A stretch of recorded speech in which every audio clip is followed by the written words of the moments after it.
respiration. So there it is.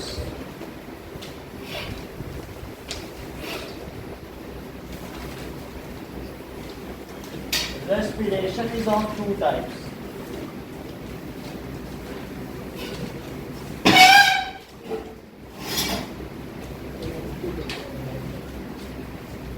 Aerobic respiration. ये 3 marks का question आता है. That is breaking down of glucose.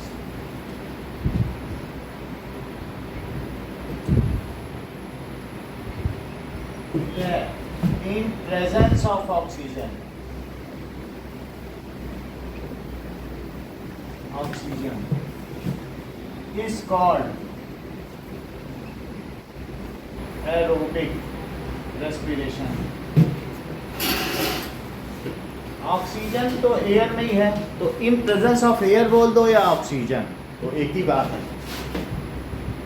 इसीलिए इसका नाम पड़ा aerobic respiration. That is C6H12O6 plus 6O2 plus कुछ वाटर भी लगेगा 6H2O. और ये कहाँ पर होगा? In mitochondria.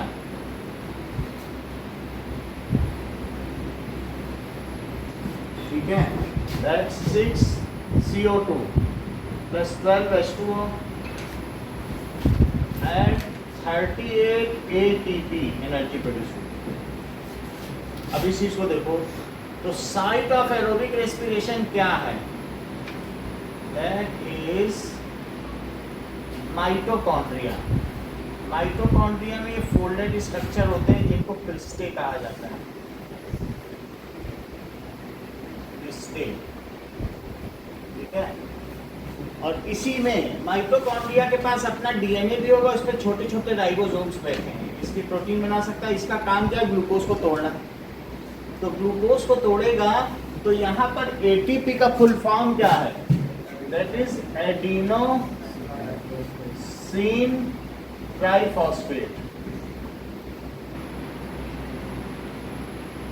एडिनोसिन ऐसा मॉलिक्यूल होता है और इसमें 2 फॉस्फेट लगे होते हैं.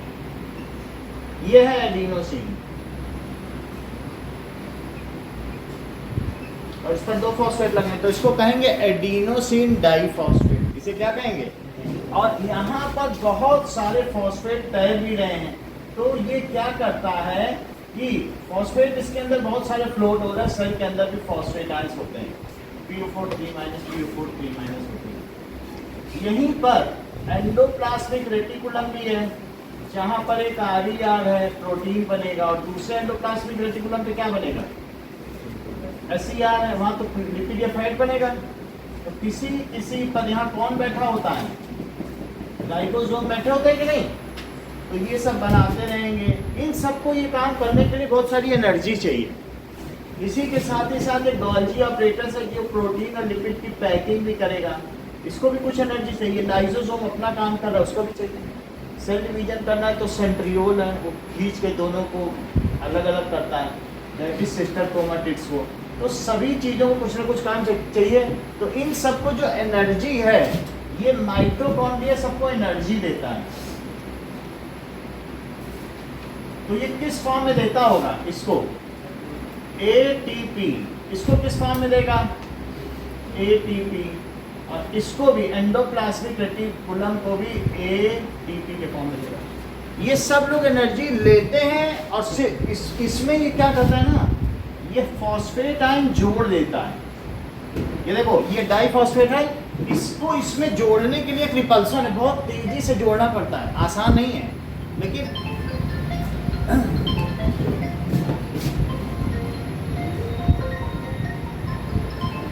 हेलो,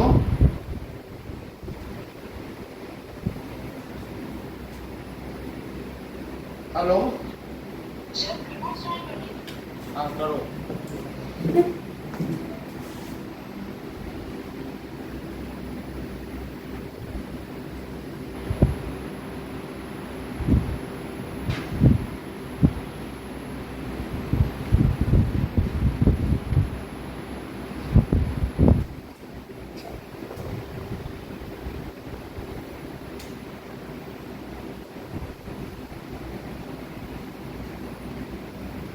आवाज आ रही है मन?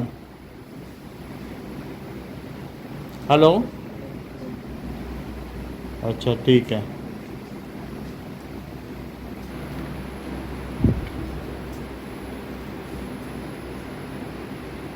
ओके, नाउ तो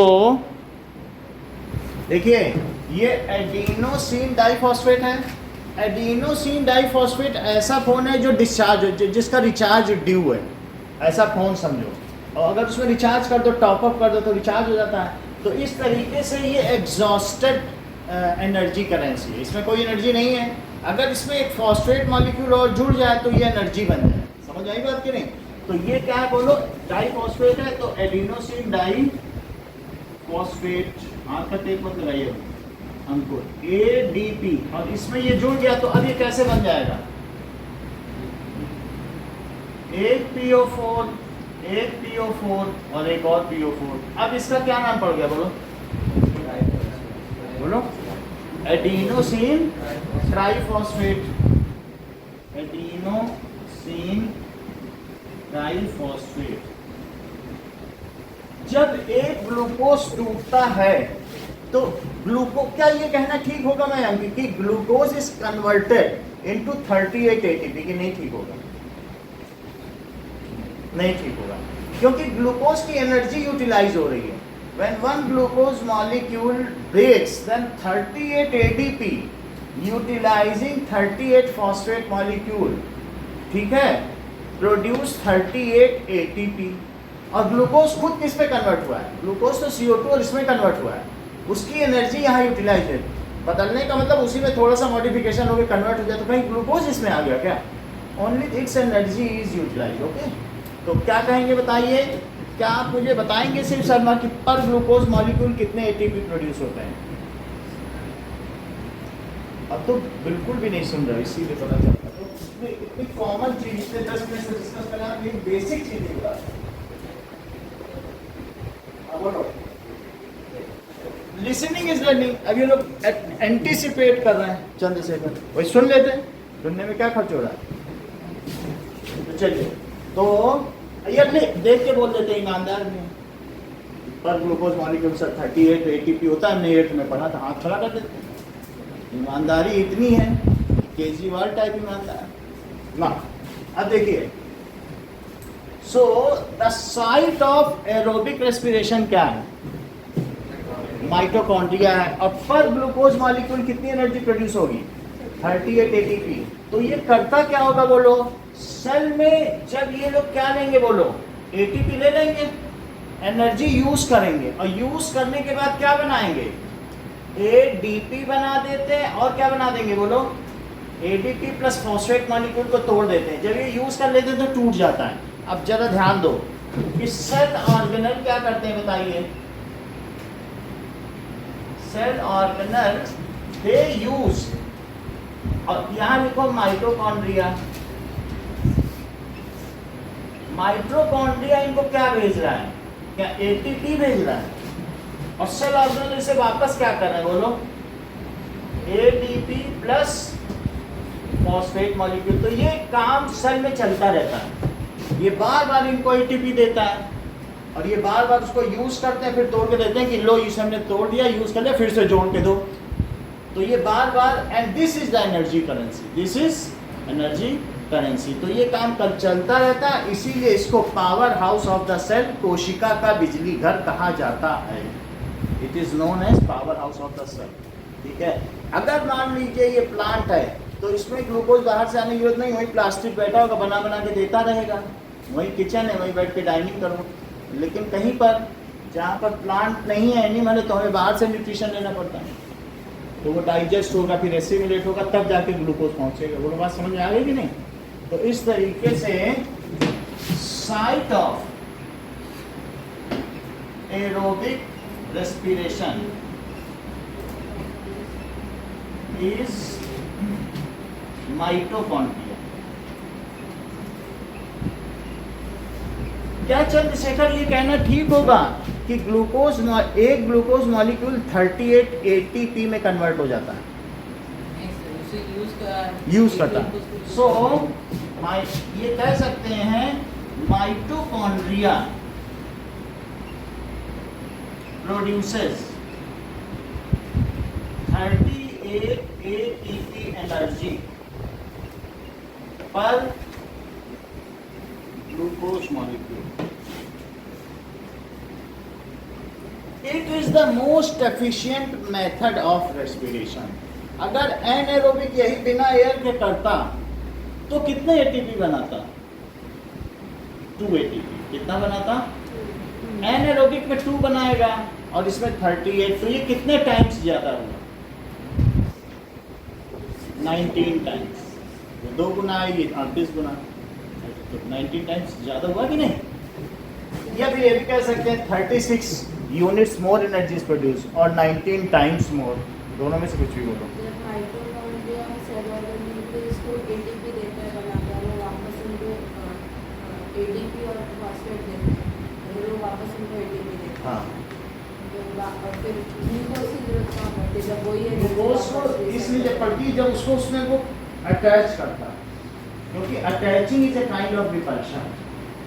जब इसमें ये अटैच कर रहा है ना फॉस्फेट, तो while phosphate ion is attach, तो जो ग्लूकोज जब टूट रहा है उसमें बहुत सारी एनर्जी निकल रही है, उस एनर्जी को ये हार्नेस कर लेता है, कैद कर लेता है माइटोकॉन्ड्रिया, कैप्चर कर लेगा और उसको कहाँ यूटिलाइज करेगा?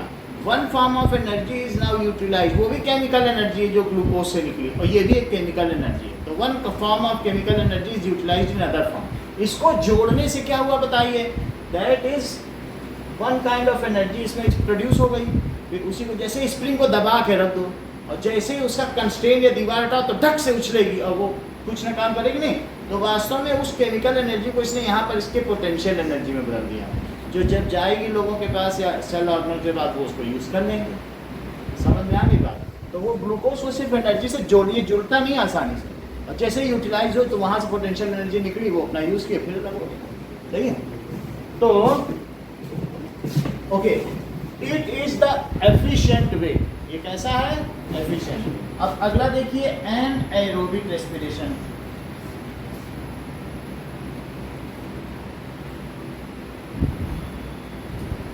एनाएरोबिक रेस्पिरेशन अनाक्सी श्वसन। ये आक्सी श्वसन है, ये अनाक्सी श्वसन, बिना ऑक्सीजन के है।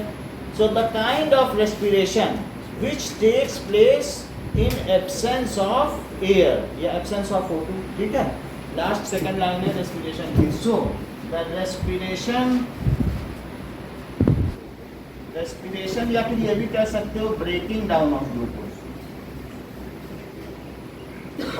Glucose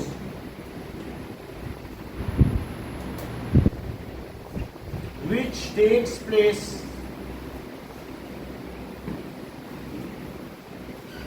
in absence of air या O2. This kind of respiration is done by yeast. जब ये फर्मेंटेशन करते हैं ना, कि गेहूं को या किसी चीज़ को शराब में बदलते हैं, so when they convert glucose into alcohol, इसको फर्मेंटेशन या किड़वन की प्रक्रिया कहते हैं, कीड़े लग जाना। So this kind of respiration is done by, और इसका मतलब क्या है कि C6H12O6 है और कोई एयर नहीं लेगा, इसी को तोड़ देगा। C2H5OH, ये इथाइल अल्कोहल है, ये इथाइल ग्रुप है, या इथेनॉल कह सकते हो, ये मीथेनॉल होता है। CH3OH एथ मेथ होता है ना, एक कार्बन है तो मीथेन तो समझते हो, और मीथेन से अल्कोहल बन जाए तो क्या होगा? मीथेनॉल। मीथेनॉल स्प्रिट है, जैसे हम लोगों को कभी इंजेक्शन लगता है तो स्प्रिट लगती है कि नहीं, ब्लू कलर की। और इथेनॉल एक विस्की है, शराब है। तो ये किस में बदल दे रहा है बोलो? अब कितने इथेनॉल में बदलेगा? 2 ethanol. So glucose molecule in absence of air, इसमें एयर नहीं होना चाहिए। तुम क्या करो कि जैसे जौ को रख दो, गेहूं को रख दो, या अंगूर को ही रख दो, किसी डिब्बे में बंद करके रख दो, पूरा भर के, हवा ना रहे, ऊपर भी हवा नहीं रहे, और डब्बे में बिल्कुल टाइट बंद कर दो। और 15 दिन बाद जब खोलोगे तो उसका जो भपका निकलेगा, उसकी सड़न, बस आप समझ लीजिए। फिर उसको बंद करके फिर उसको उबालो, और जो उसके वेपर्स हों उनको कंडेंस करके एक एक बर्तन में टप टप गिरेगी, वही शराब। तो इस तरीके से इसको फर्मेंटेशन की प्रक्रिया में जाती है। बहुत गांव घरों में यही बनाया जाता है, ये बड़े स्तर पर भी फैक्ट्री में भी यही होता है। तो इसके लिए क्या किया जाता है, this is done in presence of east. जिस ईस्ट से तुम खमीर बनाते हो, तुम अगर एक दिन के लिए रखते हो भटूरा बनाने के लिए, ईस्ट में डालते हो कि नहीं खमीर, तो उससे क्या होता है, वो फ्लफी उठ जाता है जो डो है। और वही चीज़ अगर 15 दिन के लिए रख दो तो वो चीज़ सड़ के शराब बन जाएगी। वो किससे बदल जाएगी, अल्कोहल। ठीक है कि नहीं ना। सो और क्या निकलेगा, अभी तक पूरे कार्बन नहीं हुए, और क्या क्या बनेगा बताओ, 2CO2। इसके साथ और क्या बनेगा बताइए, 2CO2 बनेगा। और क्या क्या काम होगा, 2 ATP एनर्जी। अब जरा देखिए, that is action of yeast on sugar. Sugar पे ईस्ट कैसे एक्शन करते हैं,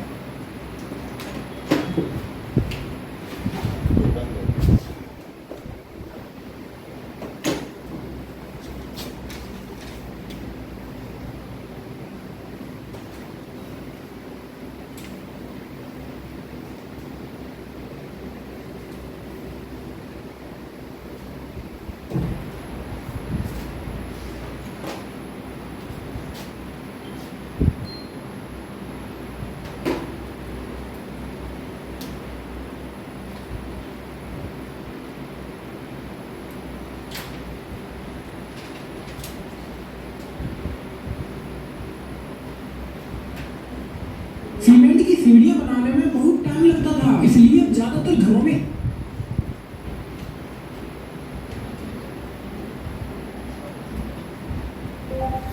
time lapse action of yeast on dough. देखो ये डो है या शुगर है, डो भी तो कार्बोहाइड्रेट ही होता है।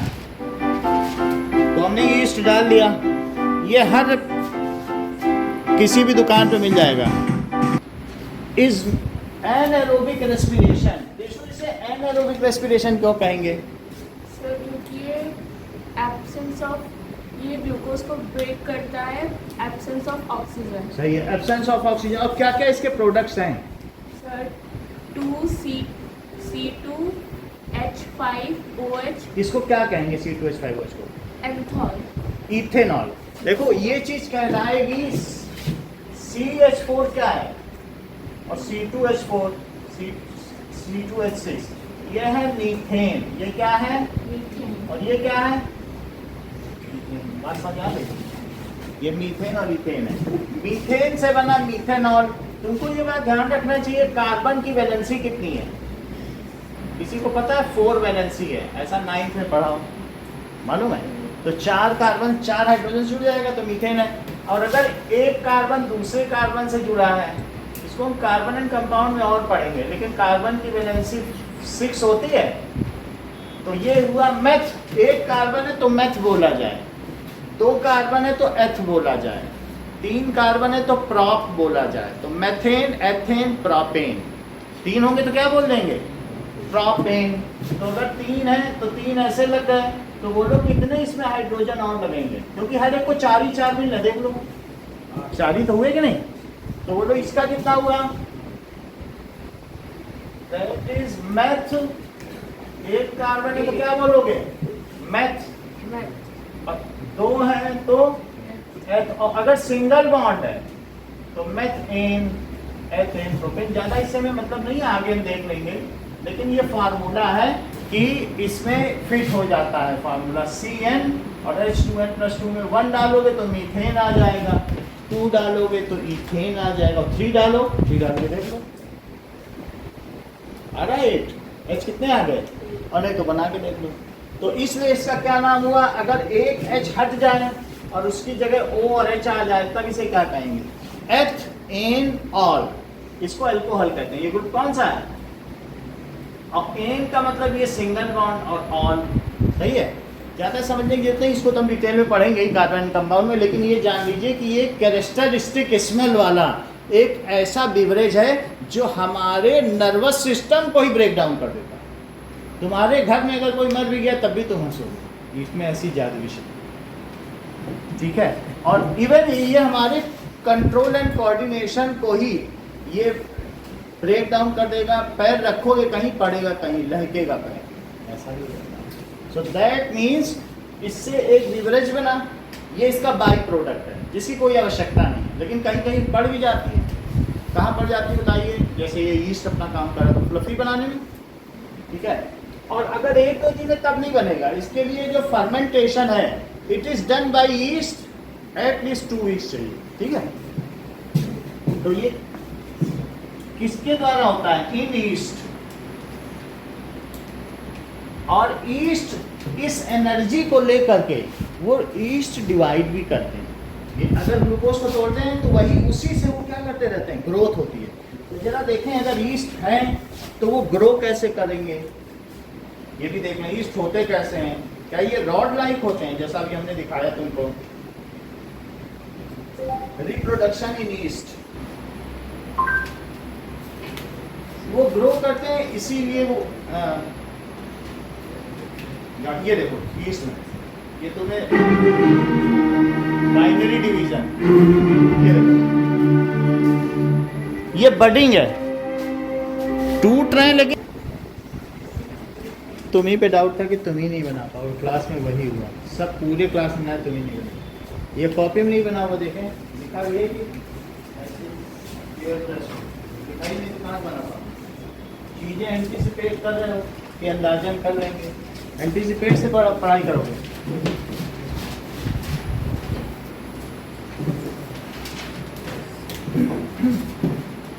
चलो आओ अब अगला ये मार्जिन देखो, इसमें जो लिखा है हाईलाइट के बाद, that is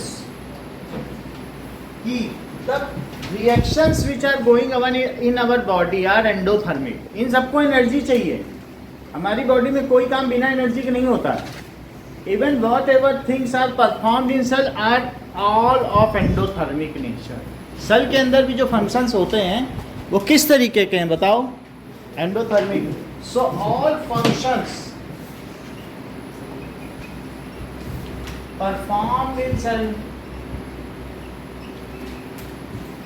are endothermic. Endothermic और सभी चीजों के लिए एनर्जी चाहिए।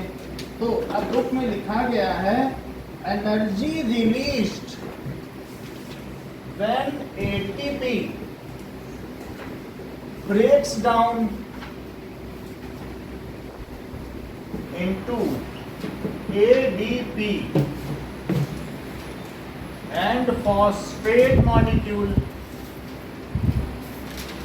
तो 30 पॉइंट कितनी एनर्जी निकलती है?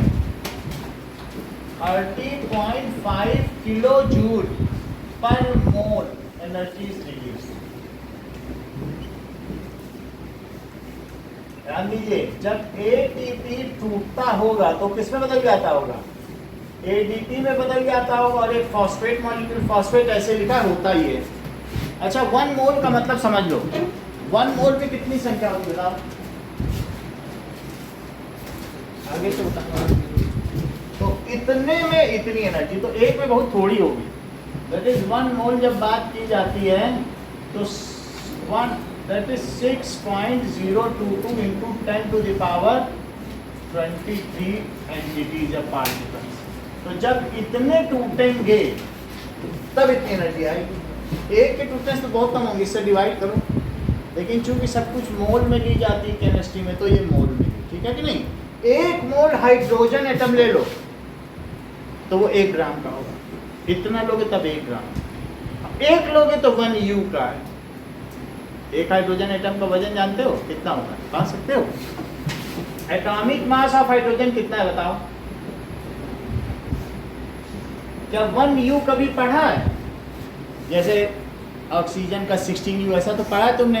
अब मैं U की बात बता देता हूँ, क्योंकि ऐसे छोटे मोटे लोग कहेंगे कि U अब कितना छोटा होगा पता नहीं चलता है।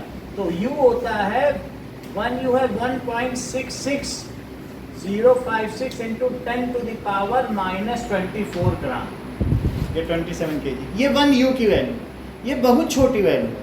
डेसिमल के आगे तुम 24 जीरो लगाओ तब कुछ लिख पाओ, बहुत छोटी नहीं है, पता नहीं चल रहा है। हाइड्रोजन कितने ले लें कि वो 1 ग्राम बन जाए, उस संख्या को 1 मोल कहते हैं।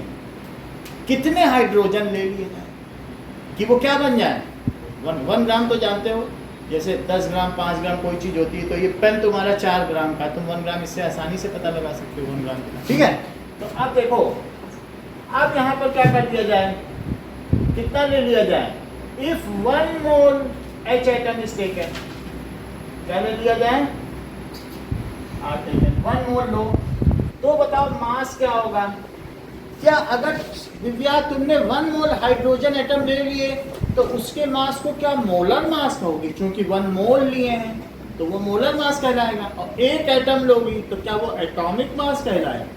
तो ये जो 1 U है क्या ये एटॉमिक मास है, और 1 मोल ले लोगे, मोल लोगे तो मोलर मास नहीं कहलाएगा।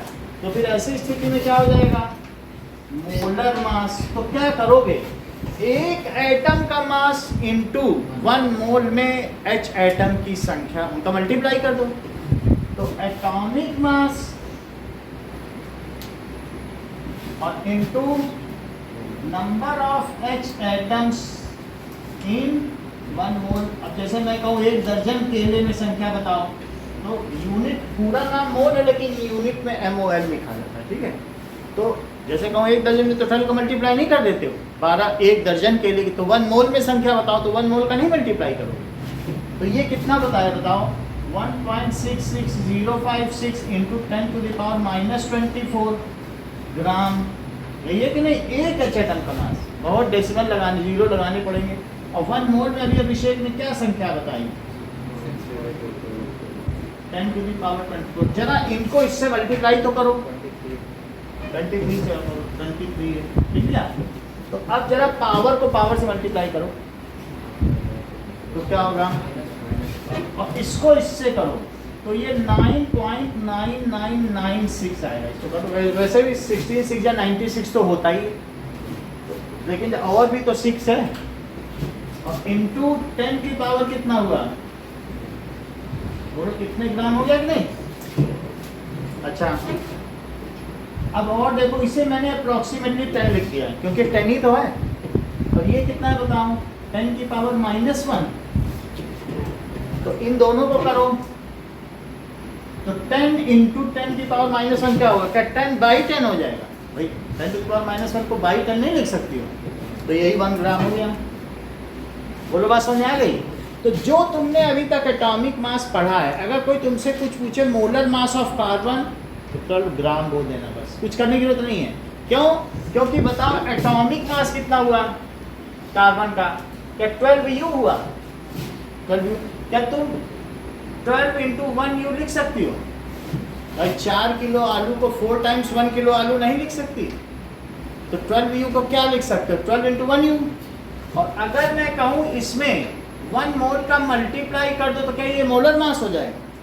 तो अभी 1U इंटू 1 मोल तुम यहाँ देख ही चुके हो, 1U इंटू 1 मोल क्या हुआ था बताओ, 1 ग्राम। तो क्या ये 12 ग्राम नहीं हो जाएगा। तो ये नंबर ऐसे सेलेक्टेड है बस, कि जिसको तुमने एटॉमिक मास U में पढ़ रखा है, कितना ले लिया जाए कि वो ग्राम में हो जाए, क्योंकि रिक्शे वाले आसपास वाले तो पता तो कर सकें कि 1 मोल लेने जाना है। जैसे तुमने 180 भाई 180 ml पानी पिया, तो तुम कम से कम घर में ये तो बोल सको अपने मम्मी पापा से, मम्मी मैं 10 मोल पानी पी के आ रही हूँ, ऐसा बोलती हो कि नहीं। क्योंकि H2O का बताओ एटॉमिक मास क्या है, क्या 18U, और मैं पूछ लूँ मोलर मास, तो 18 ग्राम। 18 ग्राम पानी 1 मोल है, तो 10 मोल पानी कितना हुआ, बोलो 180 ग्राम हुआ कि नहीं। इसीलिए कहा जाता है पानी का मोल पहचानिए, धरती को नहीं कहा जाता। ये सब मोल पे आधारित नहीं है। अब समझो, ज़्यादा समझने की जरूरत नहीं, फिर भी इतना इन्होंने बोला उतना काफ़ी है कि 1 मोल में इतनी संख्या होती है, इतना तो याद रख सकते हो कि नहीं। तो फिर ज़्यादा बुक में है तो बता दिया, बुक में मोल दिया तो बता दिया, ठीक है कि नहीं। अब ज़्यादा कोई पूछने वाला नहीं। 1 मोल ATP is broken down, this much energy is released, okay? And this is utilized, और ये कहाँ यूटिलाइज होती है, all the endothermic reactions which are going on within the cell, वो सबको बांटता है और वही एनर्जी रिलीज यूटिलाइज। आगे देखिए कि that is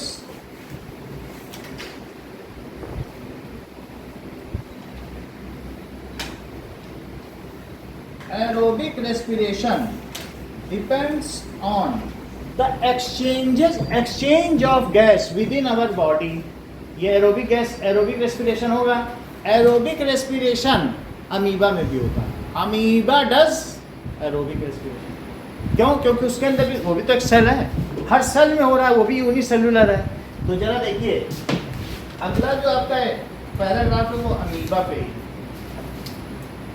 amoeba does aerobic respiration. Oxygen needed for aerobic respiration. इसमें ऑक्सीजन तो चाहिए. इसने पैरामीशियम अंदर ले लिया, उसको डाइजेस्ट किया. तो अब उसको डाइजेस्ट करने के बाद इसके पास तो ग्लूकोज आ गया, उसको तोड़ेगा. तो बाहर के एनवायरनमेंट में जिस पानी में ये है, गंदे पानी में अमीबा पाया जाता है, तो क्या वहाँ O2 ज़्यादा है? तो that is oxygen needed for aerobic respiration enters into the cell by diffusion and the CO2 produced during aerobic respiration. 6 CO2 बनेगी कि नहीं? इट इज डिफ्यूज्ड आउट और ये डिफ्यूजेस इन O2. तो it takes O2 from its immediate environment. जो इसके बाहर का इमीडिएट इन्वायरमेंट है ना,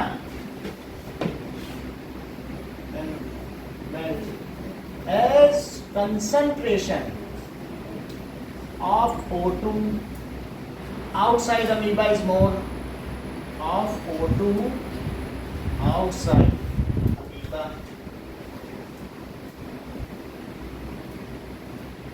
is more, so it diffuses in.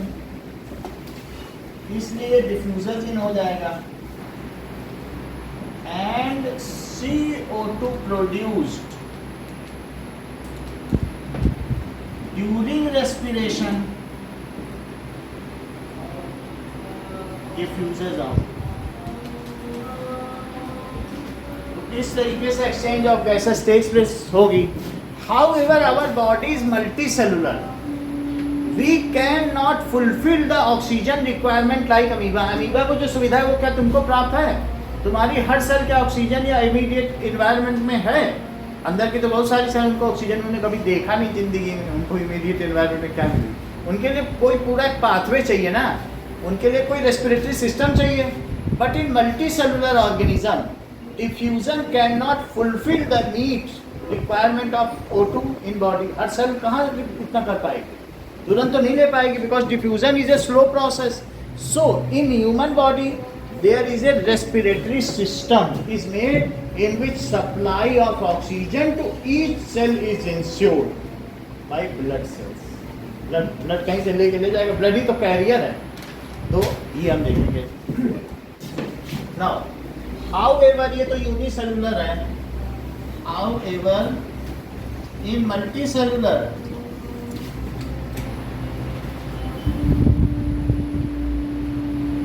Organism, ठीक है, रिक्वायरमेंट ऑफ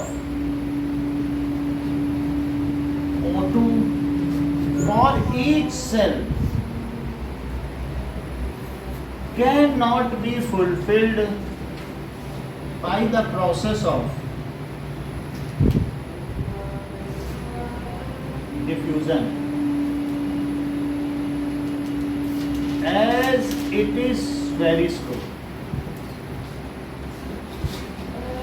So जो मल्टी सेलुलर कॉम्प्लेक्स ऑर्गेनिज्म है, so a respiratory system is evolve, ऐसा उनमें विकसित हुआ है, is evolve in them. So respiratory system, जैसे पाचन संस्थान अभी आपने पढ़ा, अब श्वसन संस्थान पढ़ेंगे. Respiratory system is evolved in them which ensures the supply of oxygen. ठीक है, which ensures the supply of and excretion of, और excretion भी तो करना है ना. किसका excretion? CO2. ठीक है. अब देखिए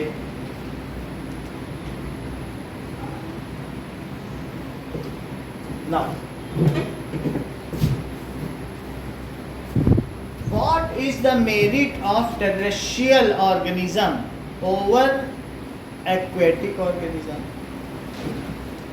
मछली जल्दी क्यों सांस लेती है और आप धीमी क्यों सांस लेती हैं?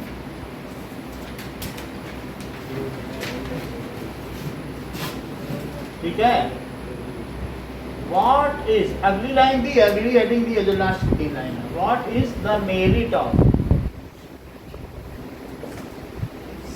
टेरेस्ट्रियल? हम लोग टेरेन में, तो इसलिए टेरेस्ट्रियल, जो जमीन में रहते हैं उनको टेरेस्ट्रियल कहते हैं। तो जलचर, ये हम लोग थलचर हैं, थल में रहते हैं कि नहीं, और जो पानी में रहेंगे उनको जलचर, और जो नभ में चलेंगे उन्हें नभचर, जलचर, थलचर, नभचर ही होते हैं। So what is the merit of terrestrial organism over aquatic organism या एक्वेटिक एनिमल्स? अब जरा देखो, पानी में ऑक्सीजन की सॉल्युबिलिटी 1-2 लीटर, कितने लीटर घुली है पर लीटर? ये O2 की सॉल्युबिलिटी, क्या ये बहुत लो है? O2 सॉल्युबिलिटी इन वाटर कितनी है? और जबकि HCl की सॉल्युबिलिटी पानी में 529 लीटर पर लीटर। तो इसकी तुलना में देखो, कम है कि ज़्यादा? ऑक्सीजन की सॉल्युबिलिटी बहुत कम है क्या? It is very low. और अगर अमोनिया की देखोगी तो 720 लीटर पर लीटर, वो तो और ज़्यादा होगी, नहीं? तो अच्छा, एक और भी बात बताओ, जब तुम्हारी पेप्सी ठंडी रहती है तब उसमें गैस ज़्यादा डिजोल्व है, कि अगर तुम उसे गर्म करना शुरू कर दो तो क्या गैस जल्दी जल्दी निकलेगी? ढक्कन खोल या ठंडी रखो पेप्सी, तो तब गैस ज़्यादा घुली रहेगी कि जब धूप में रख दो तब घुली रहेगी। तो इसलिए the solubility of gas in जो कोल्ड है, cold water of O2 is more soluble in cold water. गर्म पानी से मछलियाँ भागती हैं। यहाँ मैंने एक्वेरियम रख के भी देखा, AC तो नहीं चला सकते, तो उसमें जितनी ऑक्सीजन थी वो भी चली गई गर्मियों में, क्योंकि ऑक्सीजन कहाँ रहेगी, इतनी गर्मी में जिंदा रह पाएंगी? तो ठंडक में रखना पड़ेगा, उसमें बबल अलग से डालने पड़ेंगे, जिससे, क्योंकि O2 की सॉल्युबिलिटी उतनी तो नहीं है ना, इसलिए। तो अब यहाँ देखिए, 2 डिग्री टेम्परेचर बढ़ जाता है, ग्लोबल वार्मिंग, सारी जेलीफिश ट्रक की ट्रक मर जाती है। देखो मैक्सिको में कैसे उनको उठाया जाता है। तो 2 डिग्री के टेम्परेचर से ऑक्सीजन की सॉल्युबिलिटी में फ़र्क आया उससे, ठीक है कि नहीं? तो अब क्या देखेंगे कि अगर यहीं पर बोलो मैं ऑक्सीजन कम कर दूं यहाँ पे, बंद कर दूँ, तो तुम सांस जल्दी लेने लगोगे कि धीरे? जल्दी के ऑक्सीजन के, और जहाँ बहुत क्रिस्टाइन एटमॉस्फेयर है, सीरीन, बड़ा पावन धरती है, वहाँ धीरे धीरे सांस लेते हो, क्योंकि ऑक्सीजन भरा पड़ा है वहाँ, तुमको सांस भी धीरे धीरे, और पता भी ना चले सांस ले रहे, क्योंकि एक ही सांस में कितनी ऑक्सीजन आ गई, नहीं? तो इसलिए जो भी इनका पंपिंग रेट है या ब्रीदिंग रेट है वो मछलियों का जल्दी जल्दी है, और जो जितनी जल्दी सांस लेगा, कछुआ बहुत धीरे धीरे लेता है, 300 साल जीता है, और जो जल्दी जल्दी ब्रीदिंग रेट जिसका जितनी जल्दी उतनी ही जल्दी मरेगा।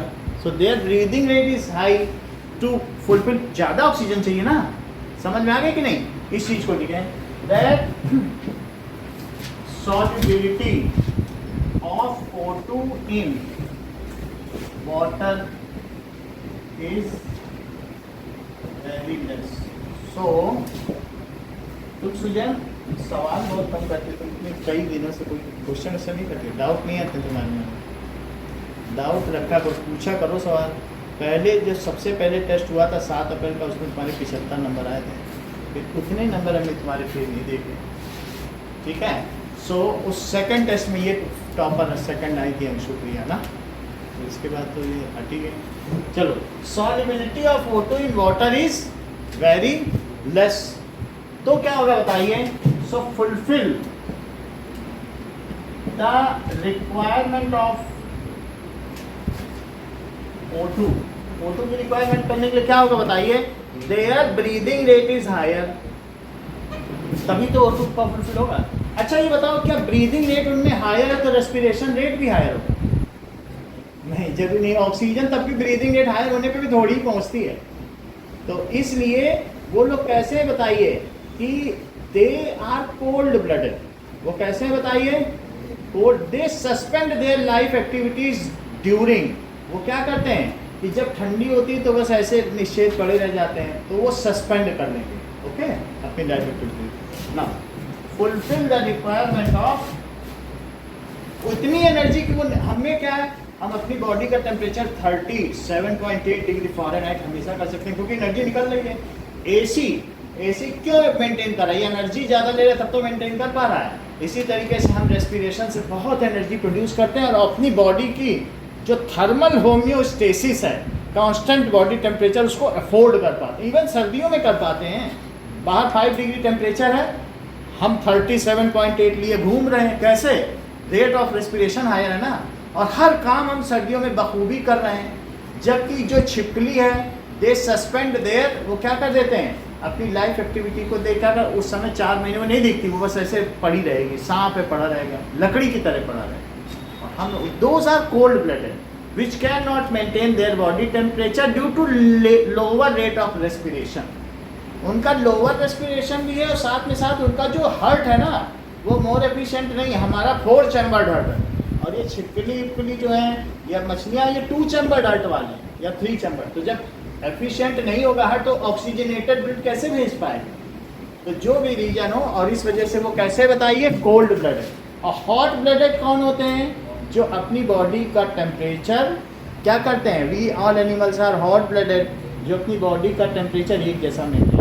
ओके, तो हम यहाँ क्या लिख दें, in water is very so fulfil the requirement of O2। वो क्या करेंगे बताइए, aquatic animal have to breathe faster.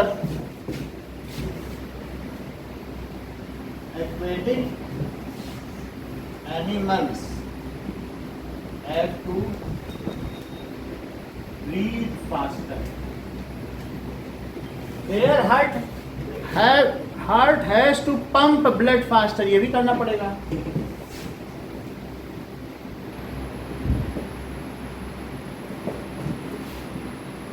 Has to pump blood faster, ठीक है, इतना काम करना पड़ेगा टू इतना फॉर रेस्पिरेशन ऑफ बॉडी। चलिए इतनी बात हो गई। How ever in terrestrial organism, in terrain क्या होता है, जहां हम रहते हैं, जिस जमीन पे हम चलते हैं उसको थल कहते हैं, जमीन, थल। इन terrain O2 is sufficient in quantity, that is 21% in air. So at slower rate, वैसे गर्मी में हम लोगों में ब्रीदिंग रेट है क्या, बोलो? कॉमन चीजें भी नहीं बता पाते, बोलो चंद्रशेखर। 17 है ना, 17 पूरा बोला करो, 17 मिनट पर सेकंड। कुछ भी बोल दो, किलोमीटर नहीं बोल रहा आज, कल तो किलोमीटर 7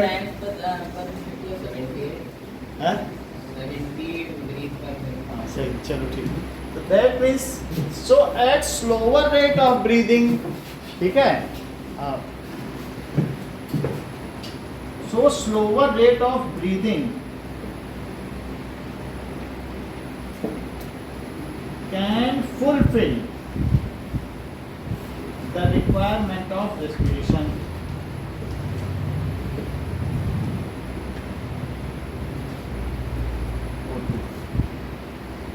यही मिलीलीटर मिलीलीटर, समझ आ गई बात? उससे O2 की रिक्वायरमेंट पूरी हो जाती है। और ये these are cold blooded, hot blooded हम और आगे देखेंगे, हार्ट में जब पढ़ेंगे ट्रांसपोर्टेशन तो देखेंगे। इतना ही रखते हैं।